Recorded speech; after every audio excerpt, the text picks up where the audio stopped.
ध्यान आप सिर्फ शांति ही नहीं प्रदान करता, ध्यान बहुत शक्ति भी प्रदान करता है।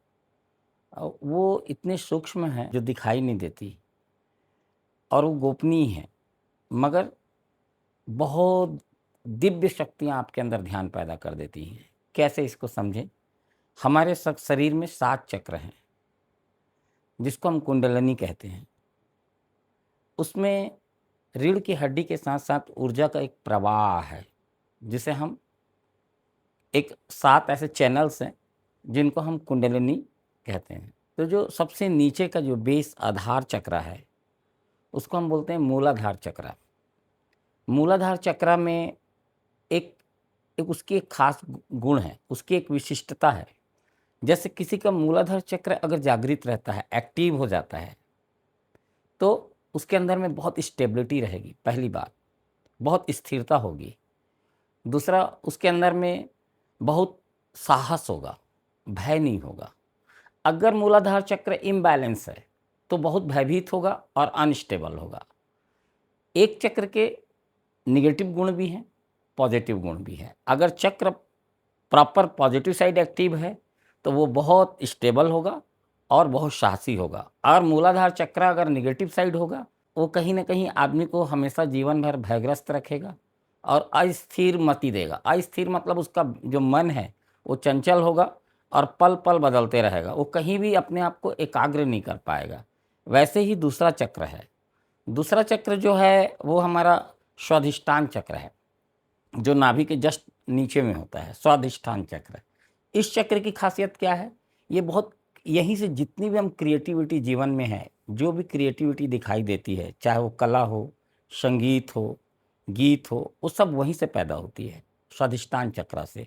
क्रिएटिविटी होती है, इमोशंस, उसके जो हमारे अंदर में दिव्य भावनाएँ होती हैं, वो भी कहीं न कहीं वहीं से जुड़ी होती है। और लाइफ़ का जो रिदम है, यदि आपका स्वाधिष्ठान चक्र जागृत है, तो आपके जीवन में एक संगीत होगा, एक लय होगा।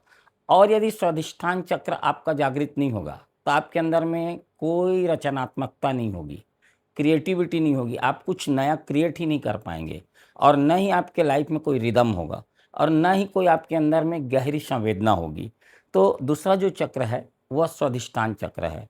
और इसी तरह तीसरा चक्र है मणिपुर चक्र। मणिपुर चक्र नाभि के जस्ट ऊपर है। अगर ये चक्र आपका जागृत हो जाए, तो आपके अंदर में बहुत विल पावर होगी, बहुत इच्छा शक्ति होगी। आप जो इच्छा करेंगे, वो पूरी हो जाएगी।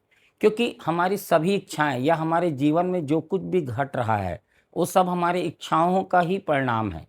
हमने सचेतन है या अचेतन, कॉन्शियस या अनकॉन्शियस जो भी इच्छाएँ की हैं, वही हमारे जीवन में घट रहा है। इसलिए नेगेटिव कभी थिंकिंग नहीं करना चाहिए, क्योंकि नेगेटिव सोचने से नेगेटिव इच्छाएँ मैनिफेस्ट हो जाती हैं। आप कुछ डरते हैं किसी चीज़ के लिए, वो घटना ज़रूर हो जाती है। जहाँ आपको भय रहता है, यहाँ नुकसान होगा, वहाँ ज़रूर हो जाता है। क्यों? क्योंकि आप खुद ही मैनिफेस्ट कर रहे हैं ब्रह्मांड को, तो वो ऐसा ही परिणाम देती है। जिसका मणिपुर चक्र जागा रहेगा, उसका कॉन्फिडेंस लेवल एकदम, वो हमेशा कॉन्फिडेंट रहेगा, वो कभी डाउटफुल नहीं रहेगा। डाउटफुल होना कॉन्फिडेंस को कम करता है, ठीक है ना? तो और सेल्फ को लेके एक जो शक्ति होनी चाहिए, वो नहीं रहती है।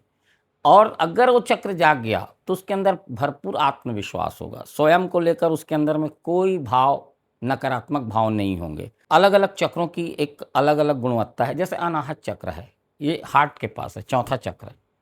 अगर ये खुल गया, तो आपके अंदर में लव, कंपैशन, ये सब, आप बहुत करुणावान हो जाएँगे। आप समस्त संसार को बहुत प्रेम और करुणा से देखेंगे। उनके प्रति एग्रेशन नहीं होगा, शिकायत नहीं होगी, कंप्लेंट नहीं होगी, बल्कि एक करुणा भाव होगा, एक एक उस उनके प्रति प्रेम भाव होगा। और जब ये अनाहत चक्र एक्टिव हो जाता है, तो व्यक्ति सेल्फ रियलाइज़ेशन में चला जाता है। सेल्फ रियलाइज़ेशन मतलब आत्म स्वीकृति। वो अपने को एक आत्मा के रूप में अनुभव कर लेता है, सेल्फ रियलाइज़ कर लेता है कि मैं एक सोल हूँ और मेरा शरीर, मन अलग हो सकता है, मगर मेरी आत्मा एक है और मेरी ही आत्मा एक नहीं है, सबकी आत्मा एक है। ये जो ब्रह्मांड में जो कुछ भी दिख रहा है, ये सब एक ही सोल से संचालित है, जिसको हम परमात्मा कह देते हैं। तो अनाहत चक्र खुलने से फिर बहुत हमारी यात्रा आगे बढ़ने लगती है। उसके बाद आ जाता है ये 5वां चक्र, विशुद्ध चक्र। विशुद्ध चक्र जो है, ये अगर आपका जागृत हो जाए, तो आप जो भी मुँह से बोलेंगे, वो सब अस्तित्व पूरा कर देगा। लोग क्यों योगियों के पास आशीर्वाद लेने जाते हैं? कारण उनके वाणी से अगर कुछ निकल गया तो उसको नेचर पूरा कर देगा, क्योंकि उसका विशुद्ध चक्र जागृत है, कनेक्टेड है ब्रह्मांड से। तो उसके वाणी से निकला हुआ हर शब्द ब्रह्मांड स्वयं ही पूरा कर देगा। तो इस तरह से विशुद्ध चक्र की एक क्षमता है, और इससे क्या होता है, हम अपने आप को ठीक से अभिव्यक्त कर पाते हैं। आप अपने आप को अगर एक्सप्रेस नहीं कर पाते हैं तो क्या कारण है? अगर कोई नहीं कर पाता है तो उसका ये विशुद्ध चक्र ब्लॉक है, उसमें ऊर्जा नहीं है, इसलिए ना उसकी वाणी में एक्सप्रेशन हो पाता, ना अपनी बात वो ठीक से समझा पाता, और ना ही अपने आप को कभी एक्सप्रेस कर पाता। तो ये है कम्युनिकेशन का चक्र। और इसके ऊपर है छठवां चक्र, आज्ञा चक्र, जिसको हम त्रिनेत्र भी बोलते हैं, कूटस्थ भी बोलते हैं। अगर ये जागृत हो जाए तो व्यक्ति की अंतर चेतना, अंतर ज्ञान, उसको अंतर ज्ञान प्राप्त हो जाता है। अंतर ज्ञान क्या है? एक तो बाह्य ज्ञान है जो हम आँखों से देख रहे हैं, एक अंतर ज्ञान भी है जिसको इन आँखों से नहीं देखते, हम किसी और दिव्य चक्षु से हम समझते हैं। जैसे एग्जाम्पल, अभी जो भी होने वाला है, हमारी आंखें बंद रहेंगी तब भी अंतर ज्ञान अगर हमको है तो हमको पता चल जाएगा क्या होने वाला है, क्या हो रहा है। तो एक अंतर ज्ञान है जिसको हम इंट्यूशन बोलते हैं। तो मनुष्य दो तरह से संचालित होता है, या तो मन से संचालित होता है, बुद्धि से संचालित होता है, या अंतर ज्ञान से संचालित होता है। अंतर ज्ञान आपको कभी भी गलत रास्ता नहीं दिखाती, वो आपको इंट्यूशन पावर है, वो आपको एकदम ठीक ठीक दिशा की ओर लेके जाती है जीवन में, जहाँ है खुशी है, जहाँ आनंद है, जहाँ सत्य है, जहाँ प्रेम है। मगर अगर अंतर्ज्ञान नहीं है तो आपका मन, आपकी बुद्धि आपको संचालित करेगी और आपको गलत डायरेक्शन में भटका सकती है। तो ये जो आज्ञा चक्र, और इसका नाम आज्ञा चक्र का मतलब भी यही है कि इसके बाद हमको अपनी मन के ऊपर में, अपनी बुद्धि के ऊपर में पूरा कमांड आ जाता है। हम उसको जो बोलते हैं बुद्धि को, बुद्धि वही करती है, वही मानती है। हमारा मन हमको प्रभावित नहीं कर पाता है, बल्कि मन हमारी आज्ञा के अनुसार चलता है। और ये चक्र जो सातवां अंतिम चक्र है, इसको बोलते हैं सहस्त्रार्थ। और सहस्त्रार्थ चक्र जो है, यहाँ है विजडम। जब ये चक्र खुल जाता है तो हमारे अंदर ज्ञान मिलता है। ज्ञान क्या है? कोई शास्त्र में नहीं छुपा है ज्ञान। ज्ञान है आपकी ऐसी दृष्टि, ऐसी समझ, और ऐसा आपके अंदर में दृष्टिकोण पैदा हो जाना जिससे कि हमको समस्त ब्रह्मांड अनुभव में आ जाए कि ब्रह्मांड एक है। और बहुत सारे ऐसे सत्य हैं जो आगे ये सहस्त्रार्थ में ऊर्जा पहुंचने से वो जागृत हो जाता है। और सहस्त्रार्थ चक्र की एक और खासियत है कि यहाँ एक हमारी दिव्य चेतना है। तो इस दिव्य चेतना के जागृत हो जाने से हम यहाँ से ब्रह्मांड से जुड़ जाते हैं, क्योंकि सर ऊपर है और यहाँ की जो ऊर्जा है वो कॉस्मिक एनर्जी, जिसको हम ब्रह्मांडी शक्ति बोलते हैं, कॉस्मिक कॉन्शियसनेस, ब्रह्मांडी चेतना। एक तो हमारी चेतना है और एक ब्रह्मांडी चेतना है, दोनों के बीच में एक गैप है जिसकी वजह से हम ब्रह्मांड को अनुभव नहीं कर पाते हैं, हमारे अंदर ब्रह्मांड की शक्ति अनुभूत नहीं होती है। मगर जब सातवां चक्र आपका एक्टिव हो जाता है तो आप ब्रह्मांड की शक्ति, कॉस्मिक कॉन्शियसनेस से आपका कॉन्शियसनेस जुड़ जाता है, तो आप भी वही अनुभव करते हैं जिसको हम बोलते हैं ईश्वरीय अनुभव, दिव्य अनुभव। और ये चक्र अंतिम है जिसके द्वारा ऊर्जा ऊपर की ओर जाती है, और मूलाधार चक्र नीचे है जिससे ऊर्जा नीचे की ओर जाती है। यदि ऊर्जा जीवन में नीचे की ओर ही बहते रही, नीचे की ओर ही बहते रही, मूलाधार से ही वेस्ट होते रही, तो आपकी चक्र के ऊपर ये जो सारे चक्र हैं वो कभी खुल नहीं पाएंगे, वो सब ब्लॉक पड़े रह जाएंगे। आदमी जन्म लेता है, मर जाता है, चक्र उसके जो ये दिव्य गुण की क्षमताएं हैं वो विकसित ही नहीं हो पाती। मगर अगर आप ध्यान करते हैं तो सुनिश्चित रूप से आपकी ऊर्जा मूलाधार से धीरे धीरे ऊपर उठेगी और सहस्त्रार्थ तक पहुंचेगी। आपको अनुभव होगा, ये सब अनुभव होगा। आपके मूलाधार से लेकर और सहस्त्रार्थ तक वाइब्रेशंस होंगे, एक स्पंदन होगा जो बहुत आनंददायी है, जो बहुत बहुत आपको दिव्य आनंद प्रदान करता है। तो हम ऐसा सोचते हैं कि ध्यान सिर्फ शांति देता है, ऐसा नहीं है। ये तो एक शांति कब मिलती है आदमी को? शांति उसको मिल जाती है जिसको अब कोई इच्छा ही नहीं बची जिसके अंदर में। अगर एक भी इच्छा है तो आप अशांत करेगी वो इच्छा। तो वो इच्छा कैसे समाप्त होती है? जब संपूर्ण आनंद आपको प्राप्त हो जाता है तो सहज रूप से शांति घट जाती है, कोई चाह ही नहीं बचती, आप अचाह में चल जाते हैं, कोई आपके अंदर डिज़ायर ही नहीं बचता। और जब आप डिज़ायरलेस में चले जाते हैं तो आप ईगोलेसनेस में भी चले जाते हैं, और फिर आप टाइमलेस में भी चले जाते हैं।